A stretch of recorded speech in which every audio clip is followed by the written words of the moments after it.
All right, so we've got a second buyer added to our offer. Just having a buyer listed here, again, doesn't mean that they're getting calls. They do have to belong to an offer. I typically will, on my buyer listing, show my offers so that, and I can auto size all columns and drag things around. And normally you would like pin this left. So these are all things you can see in our help and our call reporting. It's also our table listings, but this is AG grid, and we show you how to manipulate the columns, pin things left. You can size them, like I just auto sized it, but I think it's too big and I can make it smaller. Like if I just wanted to show the date to me or something. But you could do those things, but I did come through here and say auto size all columns. But anyway, at this point, I'm going to show you what happens when you have different call types. I have preached many times that TrackDrive is really designed that she'd only have one offer per vertical. So this is my Medicare calls vertical. It's currently an inbound only offer. If I ever decide to add agents to use TrackDrive's lead to call automation, it would still be this offer. So if you don't remember anything from any of the videos I ever make, it is wisest for you to make the most money possible to have one offer per vertical, and we'll explain that through our support team as you need help with that. But I'm going to come in here because I'm going to have something else go on here.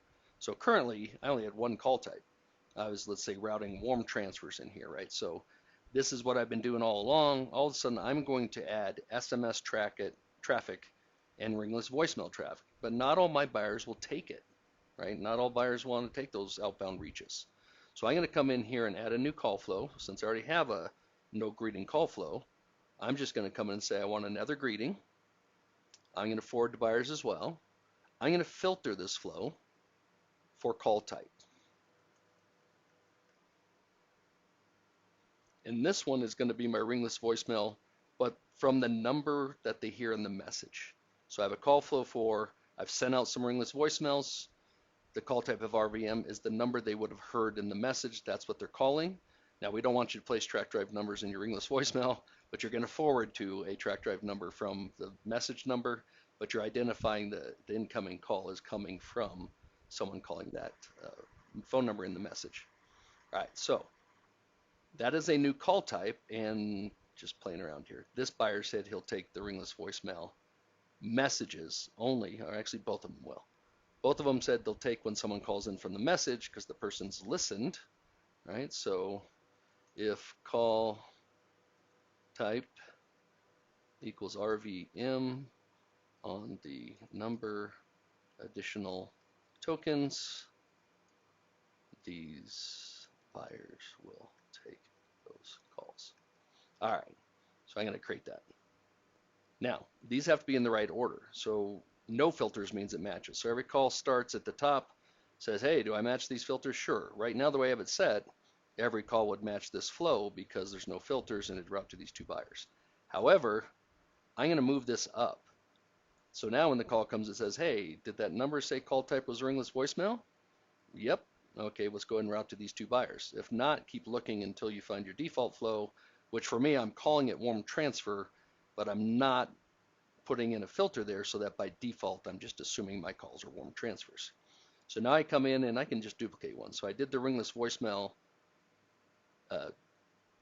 message number. Now I'm going to do when someone calls back on the delivery number. So I have to modify this flow to say that's not the ringless voicemail message number, but a number that delivered the voicemail that they're calling back on. And that's really nice to have because at times I might put a greeting in or a set of questions that's asked before they route for the people that are calling in on the delivery numbers. And again, this guy said he didn't want delivery numbers, so I'm going to remove him from this flow. So now, oops, and I forgot to edit this description. If the call type was ringless voicemail delivery, these are just notes so the average person can read that doesn't quite understand filters. So now a call comes in. If it was a message number, it will route to those buyers. If it was a delivery number, it will route to those buyers. It's my default of warm transfers. It's going to route to all these buyers. So you're going to be able to just list buyers on one or more flow. But now that I've put the flows into the offer, now when I'm doing numbers, so this one here, I could have said this one was warm transfer. So I come in here and I say the call type on this number is warm. Now I didn't have a flow for that, but warm transfer matches the call flow that had no filters, because no filters means everything. But I'm putting this in here not only to remind me that this number is for warm transfers from John Doe, but also so my call tracking and my analysis by call type will work. So even though I'm not filtering by this, I'm still uh, tagging my calls with these tokens because they're a part of the number. Okay, so now I'm going to go buy a new number in here, and I'm going to say for this offer here, Medicare, and I could say, also from John Doe, he's going to be forwarding me these calls. I'm not doing extra tokens here because, I'm sorry, I am doing on the number. Extra tokens here, I'm going to say that this call type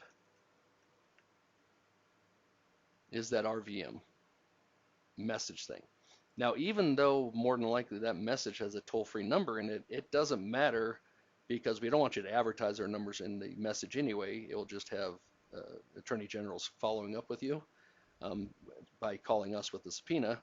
So I'm just going to come in here and say, look, I want to go ahead and grab some phone number for people to forward the calls to from my ringless platform.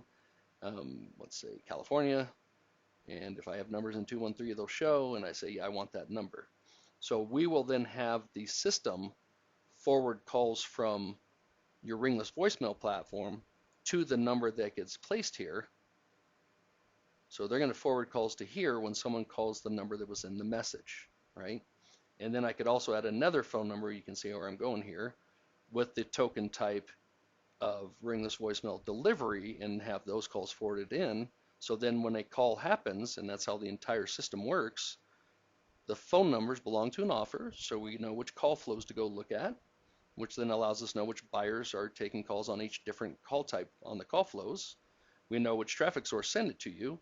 We know anything additional about that number. In this case, the type was going to be warm transfer, but I could also have that he was telling me that this was for sub ID 1 of 123, like that. So it's a affiliate ID on his system, but he's trying to tell us this is his affiliate over on Ringbell, let's say, or Retriever, or another TrackDrive system. So he's giving you his affiliate ID because he has his own traffic source ID on TrackDrive from you. He's 1000, but he's going to put in the sub ID, the traffic source ID from the other system. Makes sense? So some things are used to filter, some things are used just as tag information that's going to be tagged or attributed, better word, to the call when it happens, so that we know that it's this sub ID that made the phone call happen. So that is how you do different call flows on an offer based on the call types, where you're able to still have just one offer per vertical, but different call types coming at those call flow routing types.